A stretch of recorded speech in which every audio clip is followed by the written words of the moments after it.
Hi, my name is Easter. Welcome to the Easter Basket, and today we're going to talk about the top 5 mistakes that people make as a nurse. Important note, this does not apply to like tournament level play.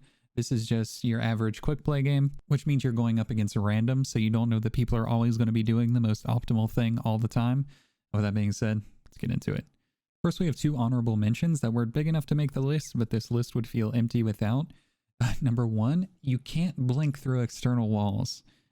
This definitely gets me a lot when I'm on a map like that has walls that sort of concave in. You can't blink through those.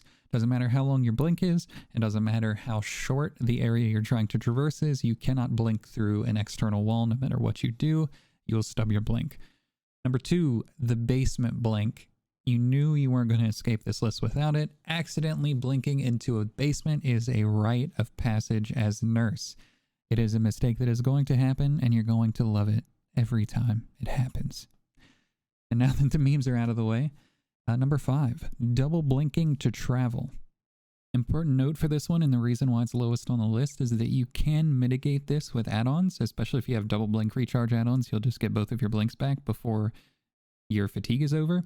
However, if you double blink to travel and you discover somebody on your second blink, like is what happens when I find my friend here, you have to wait for your blinks to recharge, and the entire time you're waiting for that, you either are forced to blink with only one, which means you can't correct and it's easier to juke you, or you have to wait for the full double blink.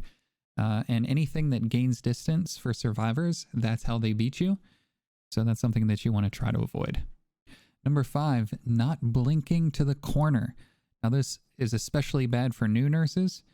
But if you do not know what a survivor is going to do and they run around a corner on you, blink up to the corner first and then use your second blink to correct.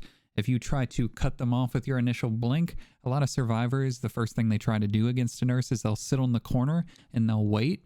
And then when you blink around the corner, they will simply just cut back around the way that you originally blinked. And then that means you have to blink back into their line of sight to try to get vision on them twice. It is very, very advantageous, so try to avoid doing that with your initial blink onto a survivor. Number 3, not using momentum. It is very important as a nurse to recognize that while you have the ability to end chases quickly, you don't necessarily travel much faster than other killers without blink add-ons, and it is much easier to immerse against you than other killers. This means you need to use your knowledge of the game to snowball once you get your initial hook. In this clip, I have someone hooked in the basement, and when I down the survivor, I immediately blink to the shack where the rescue took place, and I proceed to get 3 downs from that. Yes, momentum usually does mean slugging, but that's just a part of the game at this point. If you aren't a fan of slugging, playing nurse maybe isn't for you. Number 2, not adapting to survivors. Survivors are people, and like all people, survivors have patterns that you're able to predict. So in nurse's case, the most common habit survivors will use against you is the double back, where once you charge your blink for a second, the survivor will run back towards you. So for example, if they do that more than once, start blinking shorter distances and use your second blink to just compensate on top of them if they don't double back. Other habits include hiding around corners and jumping into lockers every time you blink.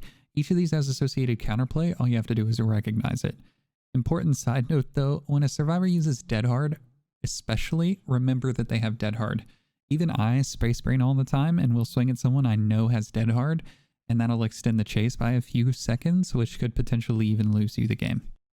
Finally, what is the number 1 biggest mistake that new nurses make? Impatience. The number 1 thing that will shorten your time and fun with a nurse is impatience. It is very easy to get tilted at a console miss or just straight up stubbing a blink, and then you start to make bad decisions. Unlike other killers, you can't just hold W to kill someone as a nurse. If a survivor is significantly better than you, they can and will juke your ankles off for minutes at a time if you let them. And nurse doesn't have bloodlust like the other killers do to even that gap. Well, how do you curb impatience? Excellent question.